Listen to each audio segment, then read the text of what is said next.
Hey, it's Eric G. Around the House is sponsored by Baldwin Hardware.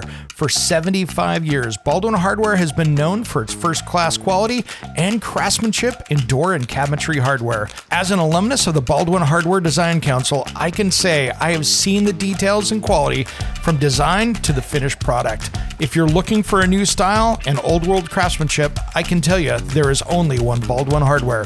Check out what would look great in your home at baldwinhardware.com.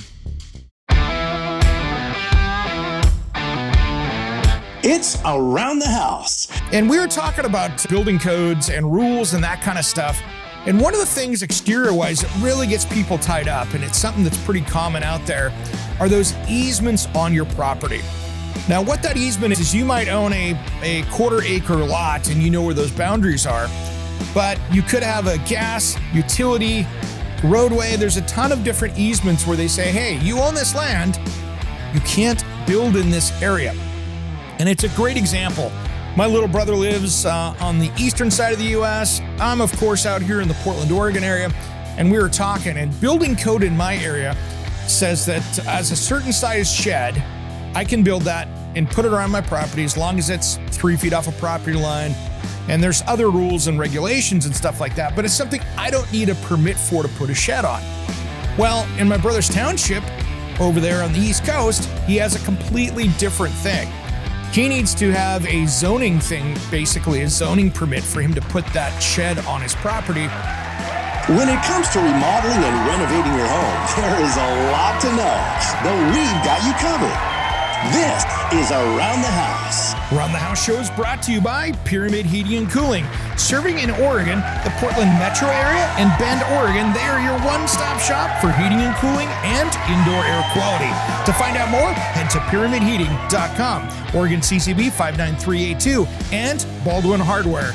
For over 75 years, Baldwin Hardware has been supplying luxury door and cabinetry hardware for that person that is looking for bold, handcrafted quality for their distinguished home. To find out more information, visit baldwinhardware.com. Welcome to the Around the House show, the next generation of home improvement. I'm Eric G. Thanks for joining me today. We have got a great set of shows for you today. Hope everybody's having a great Father's Day weekend out there this weekend. Thanks for joining me. And we're going to talk a lot about some projects coming up here. But first, I want to make sure that you know how to get a hold of us. Head over to aroundthehouseonline.com, or you can give us a call here in the studio at 833-239-4144. That number again is 833-239-4144. Now, if you don't want to come on the show, that's okay. You can also send me a message over there at aroundthehouseonline.com. And we've got so many videos over there as well. It doesn't matter what you're trying to tackle out there.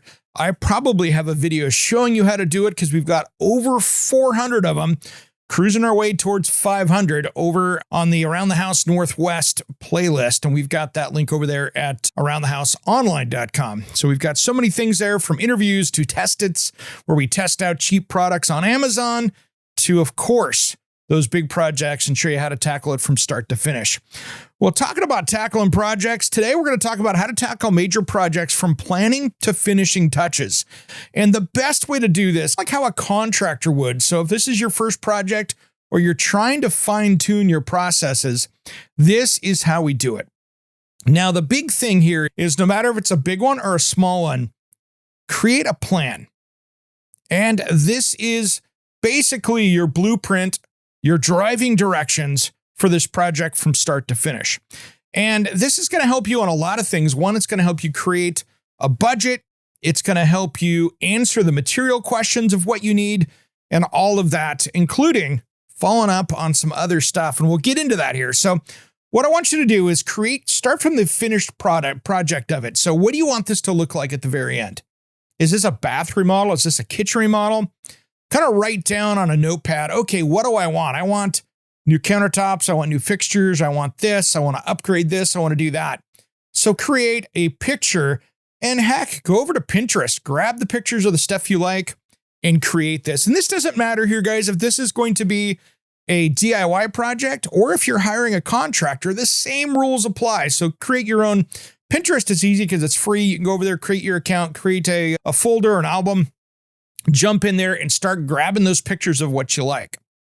Then you can start working that backwards. So I want you to start with that finished project, what you want it to look like, and then start working your way backwards. Okay, if I want to do this, here's what I'm going to have to do. And then start creating a list of the steps that you have to make for each piece. And that's really the way to start doing this. Now, if you're hiring a contractor, it's not so much about the steps. Then you're going to want to go figure out what these material costs are going to be so you can get an idea to see if it's even in the budget before you call that contractor. Because here's the thing, you might go, oh my gosh, I've got to have this toilet. It's automatic, it's a bidet, it's everything I want it to be. And then you look at it and go, oh, it's $6,000. I can't afford a $6,000 toilet. Then you need to work back and see, okay, what can I afford?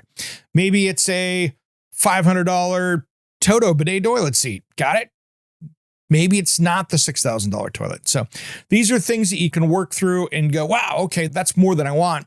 Instead of going through a month of questions and answers with a contractor and them getting you the numbers and you going, oh, wow, I got on my skis on this. I don't want to do this. So that's where that really helps out. So by figuring that out, as an overview, as part of this plan, this is what you need to figure out. You need to figure out the scope of work. You're going to want some drawings of what you've got going on. Maybe you're building a deck. You're going to have to draw it out to figure out what you've got going. You're going to have to figure out what code requirements are. What do you need a building permit for? And what are you going to be forced to upgrade along the way? And what I mean by that is you think, oh, it's no big deal. I'm going to be replacing my kitchen cabinets and putting a new sink in and new countertops and just doing this. Technically, at that point, you need to pull a building permit because if you need a vent hood in that kitchen, many homes that were built before code changed, they have a recycling vent hood or not even one at all. And in most areas, a vent hood that exhausts to the exterior of the building is a requirement of current code. So you'd have to upgrade that. And then many times that kitchen has got receptacles that go behind the countertop. They're tied into the lights. So that needs to be a GFCI circuit on all the countertops, not only to what's next to the water, but all of them. And then those lights need to be on a separate circuit. So by the time you go in and fix the dedicated circuits, so your refrigerator, your dishwasher, your garbage disposal, your microwave, all these things need to be on separate circuits. You can add 3, 4, 5 circuits to a kitchen. And so that's part of that remodel cost that you need to take into account. And those are all things that you want to take care of as you're doing it. Maybe you get into it and you go, oh, wow, I know this house has galvanized pipe. While I'm in there, I better get as much of that out of the wall since I've got this open. So those while you're at it are important to tackle while you're tackling that project. And then, of course, can it be done? Hey, I want to build a deck out the back. And you're like, oh, wow, I can't do it like this because building code won't let me do it that way. Or, oh, wow, I've got an easement right here. I can't put the deck over there. Or I got a septic tank. Can you actually do what you're going to do? Now, you can sometimes cover up that lid of the septic tank. And I've seen people successfully do this, but they have to leave a access cover in the deck where you can remove that and get in there and have access to that. So you never want to really put it over the drain field needs to be out there. You don't want to actually build over the top of that. That's going to cause other issues. But that's one of those things that you can really take a look and figure out on your own. But this is all part of that planning process. What you can do, what you can't do. And then, of course, your budget and your schedule. Do you have a hard date that you're trying to have this done? Hey, my kid's wedding's going to be here in September. Can you get this project done in time? That's always a key right now. I've got a big event over at my house here Father's Day weekend. Was I going to install all my cabinets and stuff for my outdoor kitchen? No, because I'm going to be doing other stuff out there. So that outdoor kitchen project is on pause until I get that knocked out because I want to get through the party and not have that completely under construction. Is it prep for it? Sure. But is it going to be a construction zone while I'm cooking pizzas in the pizza oven? No, it's not. Just because I don't want to have that whole thing tore up for a big party. So what are you doing around those events? And how is that going to change your lifestyle and how you're doing it? And then sometimes you've got to have engineering done. If you're going to pull a building permit, you're changing exterior walls, or building a deck and you're cantilevering it, or you're hooking a deck into something that's already got a 6, 10, 12, 2-foot cantilever on it. That could be a problem. It might need to be freestanding. So these are all things I want you to take a look at, because this is where these things can really go sideways. You start going and somebody goes, hey, by the way, you can't do that. Uh-oh. And in most cases, when you get over 30 inches high, you've got to have a permit pulled for that. And it really depends on where you're located. When we come back, we're going to talk about that, kind of what the rules are and how different they can be across the U.S. for these kind of projects. We'll do that just as soon as Around the House returns. Don't go anywhere. If you want to find out more about us, head over to aroundthehouseonline.com. We'll be right back. Should I be allowed to be so hot? So many people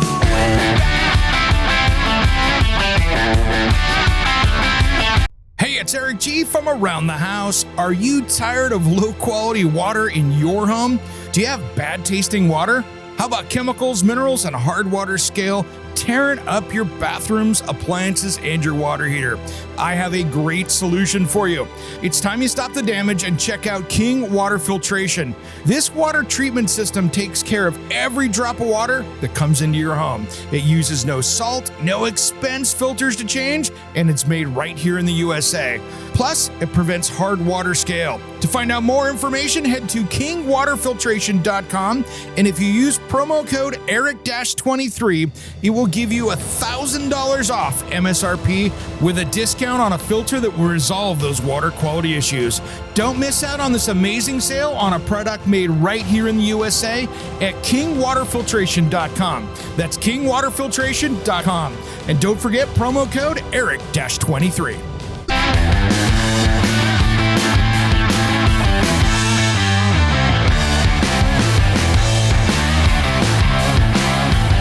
Welcome back to Around the House Show, the next generation of home improvement.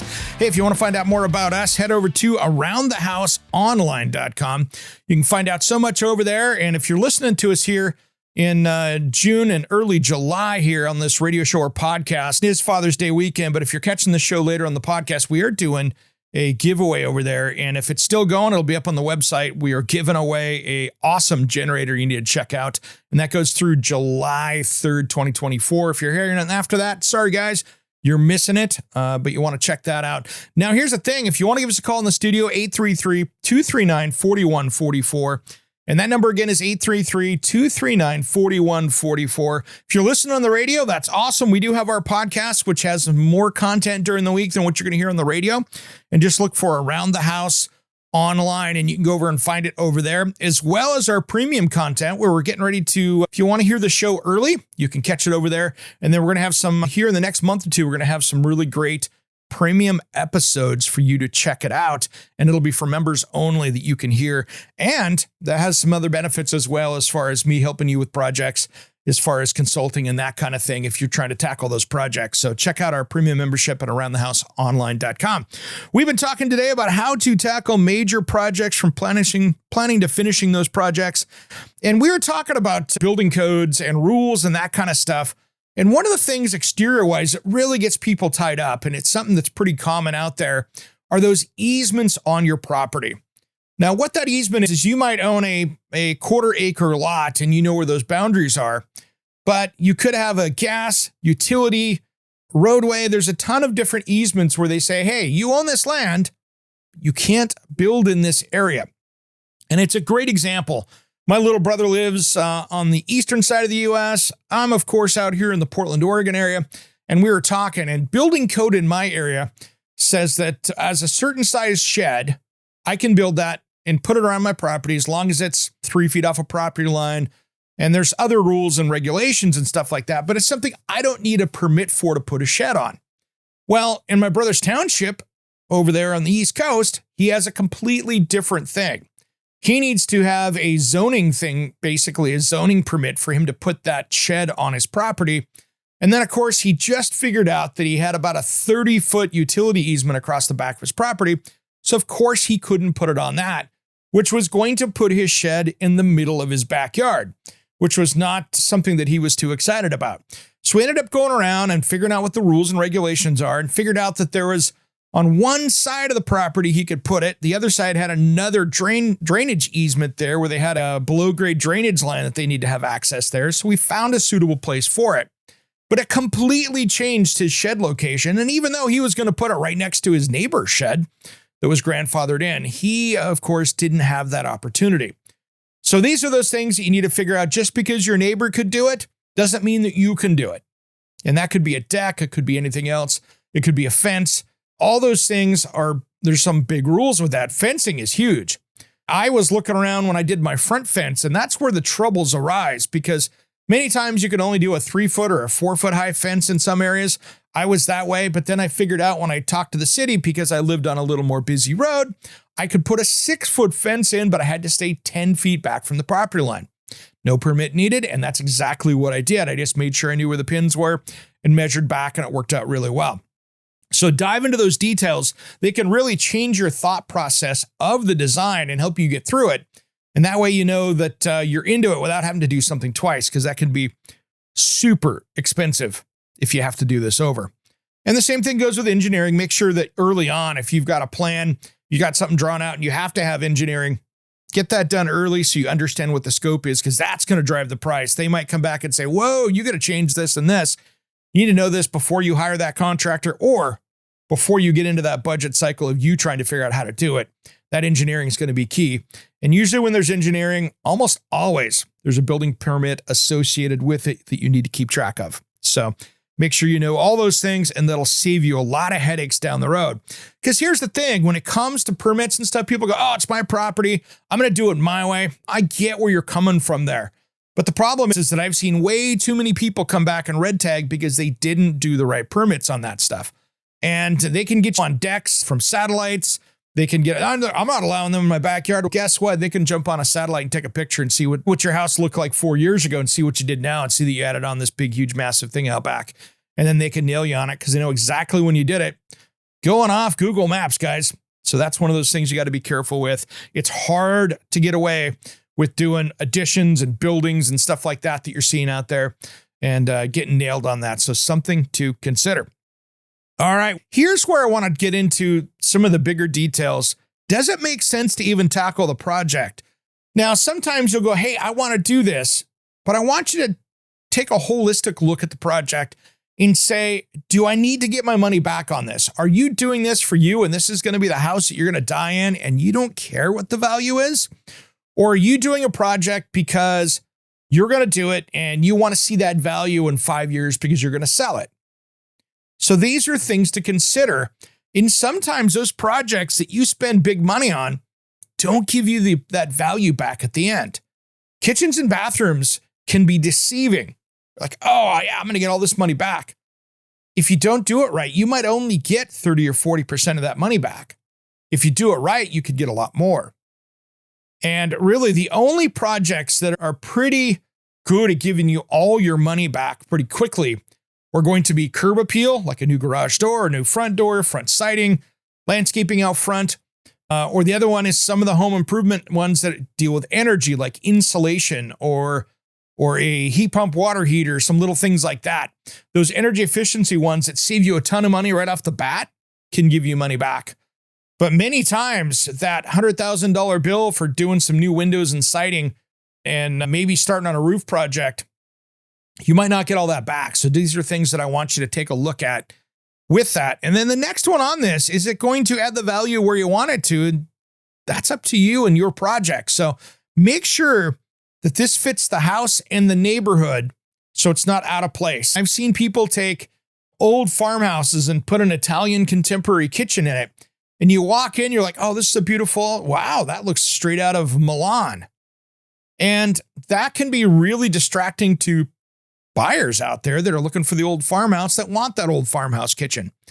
So if you're doing it for you, God, love it, go enjoy it, do what you want to do, let your kids figure it out. When you're off and gone, let them put the house up for sale or whoever does and enjoy it. But these are things I really want you to think about when you're tackling these kind of projects. Does it make sense to do this?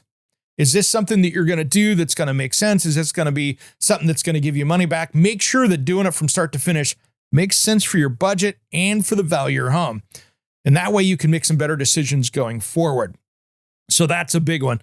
Now when we come back, we're going to talk about some of these different types of projects and where they make sense and where they don't, and where maybe you need to start over. And sometimes that can be a hard pill to swallow, but it can help you in the long term. If you want to find out more about me, head over to aroundthehouseonline.com. That's where the show is. and you can catch everything over there, and as well as message us with your questions or comments. Around the House, we'll be right back. Don't go anywhere.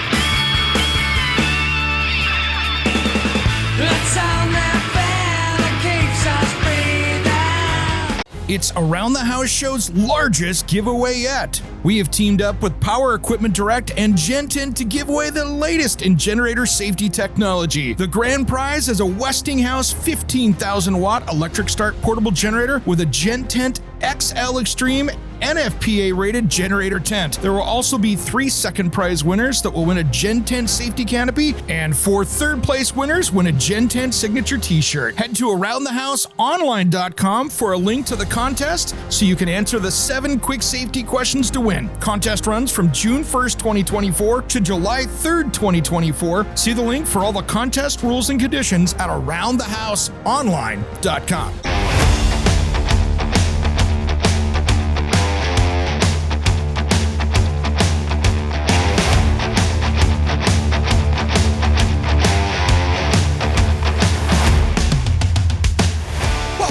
To the Around the House Show, the next generation of home improvement. Want to thank you all catching us on the national radio show on Talk Media Network. Aaron, across the country, I think we're in 5 time zones now. I appreciate all of you tuning in. If you want to find out more about us, or if you've got questions that you think we haven't covered, I always like suggestions. Head over to aroundthehouseonline.com. And of course, all of you checking it out streaming or on the podcast, I appreciate every single one of you tuning in. Share up the show on however you're listening to it. That's how we help more people out there and help them with those home improvement questions. And hopefully we can save them some money along the way. Today, we've been talking about how to tackle those major projects from planning to finishing touches, the whole thing from start to finish. And I hope this is going to be something that really helps you tackle that summer project that you're getting, whether it's inside or outside, or if it's a small one or just a major remodel. Hope this helps you get along the way. And here's one that we had a couple requests on, and I appreciate you guys sending requests in for these kind of things. What is the difference between tackling an old house project and tackling something that's like on a mobile home or a manufactured home? And here's where the difference goes. Working on an old home, as long as it's structurally sound, you're going to tackle that project and it's really not that big a deal.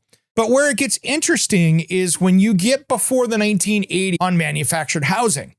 Because before you get into probably in the early 90s is when you started to see manufactured housing companies across the US start to standardize things and really change over from what you would see in RVs into materials that were typically used in building regular homes. And instead of going from the weird plastic pipes and the RV products and all of that, they really changed over, and that's where it starts to make sense. So if you're into that 1980 and before, sometimes remodeling those don't make a lot of sense, and you're not going to get that extra value out of it. If you've got, now there are exceptions to that. There are plenty of exceptions to that. If you've got a view property and it's grandfathered in as a manufactured home and you can't replace it, totally get it. There are exceptions to this, but generally speaking, if you've got that 970s single wide and you want to go drop $60,000 into it, you might not get that back. And so that's something that I really want you to consider. And sometimes these things get expensive. If you're going to do an average kitchen remodel out there, and let's say that's $66,000 across the US, here's where that doesn't make sense. If you're going to do that on a single wide from 1972, probably not going to get that money back unless you're in one of these exceptions. So this is where that kind of stuff makes sense. You might be better if you can get rid of that, move in a brand new manufactured home for a couple $100,000 and have something that's put on a foundation. And all of a sudden, that home these days can be treated like a regular prefabricated home that goes on your site. So now all of a sudden, instead of depreciating like a manufactured home of old, you can now have a project that appreciates like a regular home does. So that's where you can start to look at it. And there's some hefty things to consider there, zoning, all that other stuff. But anytime that you're starting to spend money on a project that it's not going to make sense financially, that's where you start to take a look at it. It might be time to save up and do that and swap those two out. And it can be done pretty quickly in many cases. You're only a week or two out there. I've seen where they come in, you move out of the place, they disconnect everything, drag it out, come in. Or what I've seen them do too is they'll put it right next to it, but they'll put a foundation right there. They'll get you going. They'll get that. They'll get it moved in close to it. If you've got a little piece of property, you can do this. If you're in a park or something like that, different story. But there's ways to work around it, and talk to your manufactured housing dealer to see if they have something that they can do to help you out in that situation. It could be more cost effective and give you a better investment down the road and get that thing going down the road. Because a lot of times when you've got those extra thin walls, the metal roof, and the metal walls on the outside, it's like dealing with an old RV, and it's just not cost effective to spend a ton of money on it. So one of those things to take a look at, and what makes more sense for your value. And that's the key. So now if you're going to be tackling these big projects, let's get back onto the project side of things here. If you're going to be getting bids, and this is one of the things, if this is not a DIY project. So for this, if you're going to be hiring a contractor, and let's say it's a kitchen project, for instance, if you're going to be remodeling a kitchen here, this is where I would want to have already gone through, designed my kitchen, met with a kitchen designer, a certified kitchen and bath designer, a certified kitchen designer. NKBA certified is who I recommend for kitchen and bath design. They are the experts out there. They're certified through the National Kitchen and Bath Association. And that's where you know that they've passed basically an 8-hour test of the basics of design, and they've had the experience to do it. Where I don't recommend many times is going into the home center, because that could be really hit and miss, and it's really tough. So unless you're going to be financing those cabinets through the home center on their credit card, you're probably going to be better off going to a kitchen and bath dealer. You'll get a similar price, and you're going to have somebody that's probably more, they've got a lot more experience doing this and are really good at laying that design out. So figure out who you're going to work with, get that design done so you can start to figure out what those things are, and then you can start working on the contractor. Now, it's okay to bring the contractor in early, but really that contractor, until they have a design that they're based off, really can't give you numbers because they don't know what they're putting in. So having that design done and working with a designer that can get that done for you is a key. And so that designer also has to work with that contractor. So you can talk to both teams and say, okay, can you guys work together? And many times the contractor has a few designers that they work with that have a great relationship, and vice versa. So talk to your friends and family. That's one of the best places you can go, is talk to them. If you've got a best friend or a neighbor that had a great experience on a kitchen remodel, talk to them. Same thing goes for decks. If you are not able to build a deck, check around, talk to your friends who did the work for them. And then a couple other places I would do for exterior project like decks and stuff, go down and talk to your favorite lumberyard. Talk to the guys there, and ladies, of course. Talk to all those people. See who they recommend, because you know something? When things go sideways, they know about it. And so it'll be one of those things where you go down there and they go, oh, talk to Carol over at blah, blah, blah. She'll get you taken care of. They do amazing work. They know who the easy people to work with and who has the happiest customers. So talk to them. That's another great place. And of course, no matter what you do, if you're hiring somebody out there, make sure they're licensed, bonded, and insured. And I don't care if your area says we don't do contractor license. There are a few places left in the country that are still this way. So if they're not licensed, they don't have to be in their area. Make sure they have that insurance and that bond. And we've talked about it on the show a lot, but I want to make sure that you are covered, and that if they flake out, I was just commenting on a social media post today where somebody hired a roofer to come out and do this roofing project. And oh my gosh, there was no attention to detail. They took the basic roofing, and that was let's call it an architectural style roof. So it's not a 3-tab, but it's an architectural tabbed roof system. They went down and put it way down into the flat. The flashings were horrible. They didn't know what they were doing. They did a hot mess. That whole thing's going to probably have to get ripped off and redone. Otherwise, the flashing job up against the side of the house looked like it was done by children. But where I'm getting at is that you need to find the right people for the job. Now, if you have a product that's being installed like roofing or HVAC or even decking, take a look online at the manufacturer that you want to use and make sure that you see if they've got some kind of a certification or some kind of a training. Many times roofing, for instance, they have their own certifications or training for roofers. And I think the manufacturer's websites are a great place to find it because that means that they've been through some level of training and they know the product. And I think that's a key right there, especially with some of these more technical trades. Roofing is one of them. Shingles and stuff can be put on the wrong spot. They can be put on incorrectly. They can be nailed off correctly. And as a homeowner, there's a lot of places that you can't get up and see easily or don't have access to. So having the right people to go up and do that is a big key right there. But anyway, take a look at that. Make sure you've got the right people showing up. Same thing with the HVAC. You want these people to be certified in the system they're installing. So any of these products that are really heavily leaning on an installer that knows what they're doing, do your research, talk to the company, and make sure that they've got the knowledge to be taking on that project. And so that's some of the keys to hiring a contractor. And of course, making sure that everything is written down in the bid so it's going to show up on that job site and the level of work they're going to be doing. We'll talk about more about that when we come back. Don't go anywhere. Around the House. We'll be right back. Don't change that dial.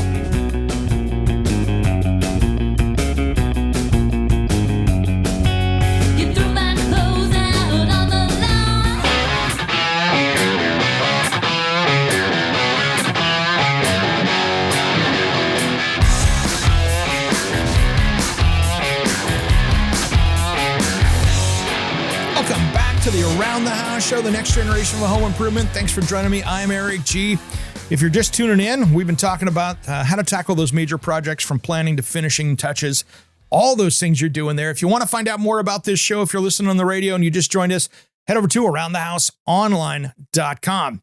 And don't forget to subscribe to the podcast out there because we have each and every week, we have 2 episodes that air on the weekend and, of course, a midweek that we do on Wednesdays that come out, and that is our weekday update. It's about a 10-minute on average weekday update, so make sure you grab that.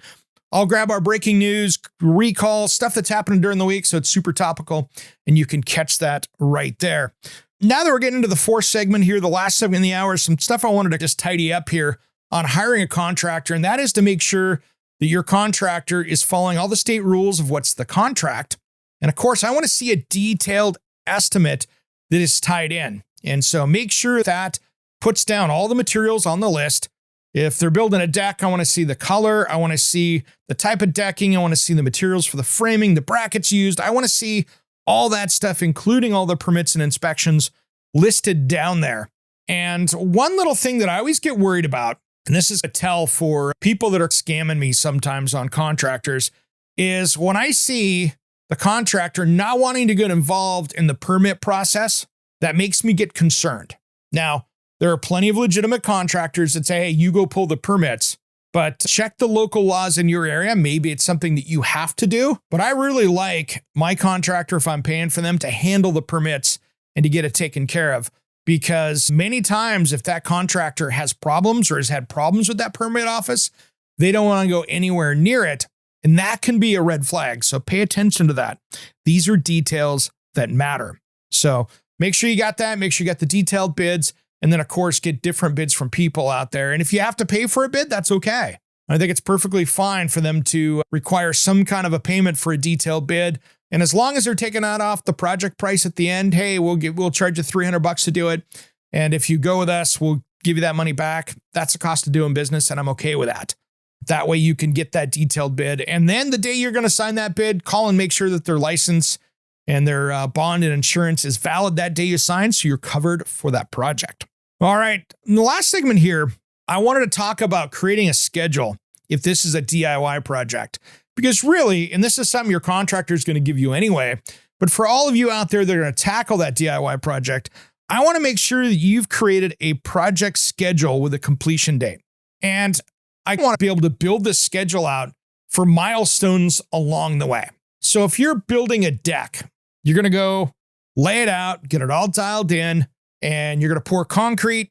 You've got everything mapped out. Everything's ready to go. Materials are showed up at the job site. Kind of your first milestone is concrete's in, ledger board's in, everything's flashed correctly. All right, we're going to start framing. So as soon as you start that framing, that's going to be that first milestone. So as you go through this stuff, I really want to make sure that you've got this schedule and that you're checking off a punch list every time. Okay, so I got my concrete done. I'm getting ready to put the deck up, for instance, and footings are done. I've got everything ready to go. Did I clean up around the job site? Did I get things dialed in? Is all the grading done around there correctly? Finish each benchmark to 100% completion before you go to the next one. So that way you don't have this big punch list at the end. And trust me, I'm the king of this. I am hard. It's hard for me to do this, especially when I'm filming TV or doing stuff for social media, because we need to keep going. We got to keep moving. And so for me, it's a little tough. I have to go back and do all these things at the end. But if you can do this along the way, it's going to be so much better off. So get each step at 100% before you go to the next one and get that punch list there and get it dialed in. So make sure you got that. And to go back a little bit here, this also will help you with budgets, because one little trick that I do when I'm figuring out budgets is I mentally install. It's like a visual, right, guys? So you go, okay, I'm going to build a deck. What's the first thing I'm going to do? Okay, I'm going to plan it out. The second thing I'm going to do is make sure that I can put it where I'm going to put it. 3, what are my materials I need? So I start to visualize the process. Okay, I'm going to have to tear it all down. Cool. I'm going to need some saw blades. I'm going to need a dumpster. I'm going to have to haul it off. I'm going to get all that stuff out of here. What do I have to deal with there? Clean up. Oh, I need to pour new concrete footing, so I'm going to have to plan for that. I need my lumber. I need my fasteners. Oh, wow, what am I doing for railings? Okay, so go through this start to finish and make sure you've got everything accounted for. And that's where those end pictures, because you can look at it and go, oh, I was going to do lighting. I got to do lighting. And that'll help you get that figured out and planned out going through. And so you need to make sure and then start going through and planning out what's the process. Okay, are you getting things ready? After you framed that deck, are you putting a kitchen on it, for instance? Okay, do I need to have power or natural gas or ventilation? What am I doing out there? Lighting? I got to run stuff over that, because you don't want to be covering it up with decking and go, oh, I got to run this again. So this is where that planning really comes into effect.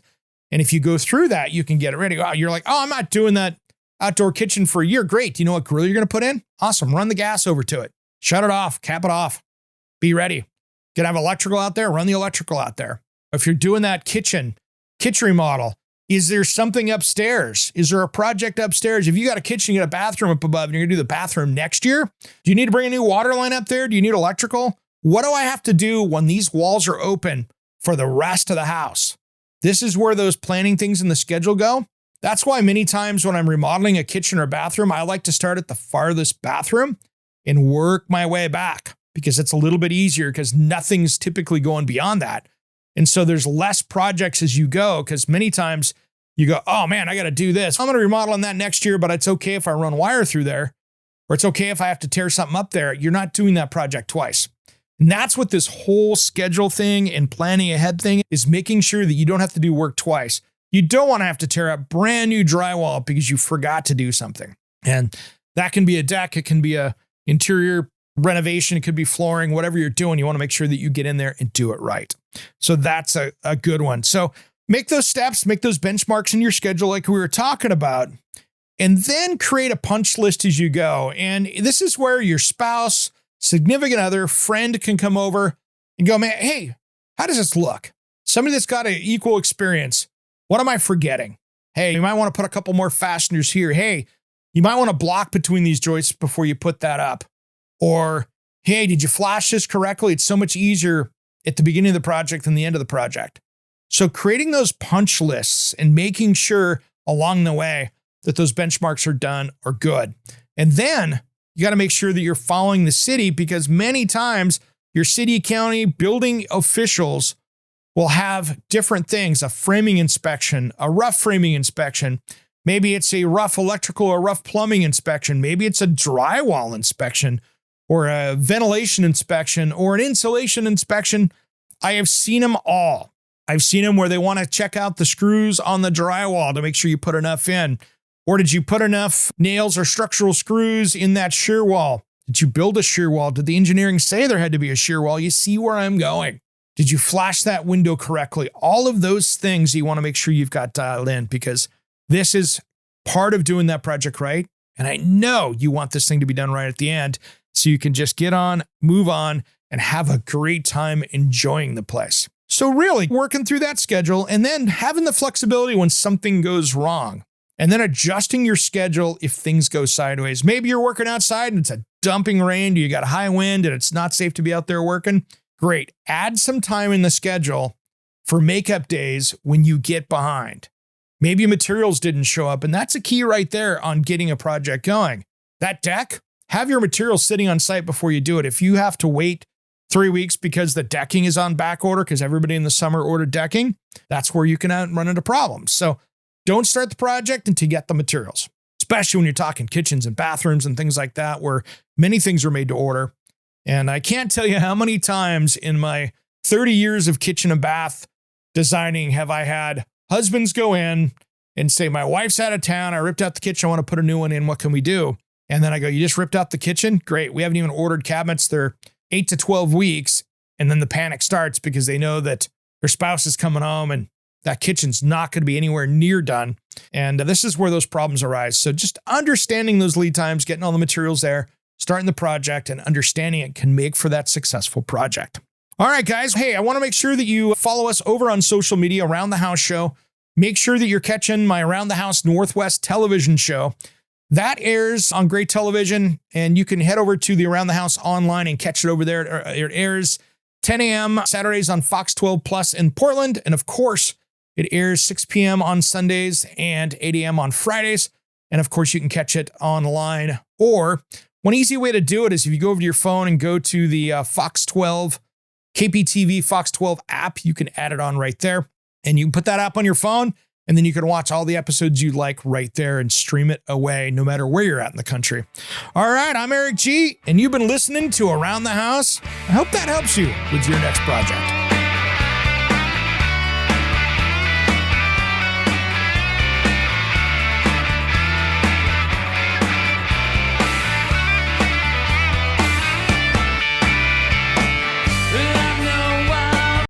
Hey, it's Eric G. with Around the House. Are you looking to grow your business? Need a spokesperson for your company? Maybe an MC for an upcoming trade show? Or maybe you want to up your game and shoot some promotional videos? My team of experts would love to chat with you. Head to AroundTheHouseOnline.com and fill out the Contact Us form, and we'll set something up. Thanks for listening to Around the House.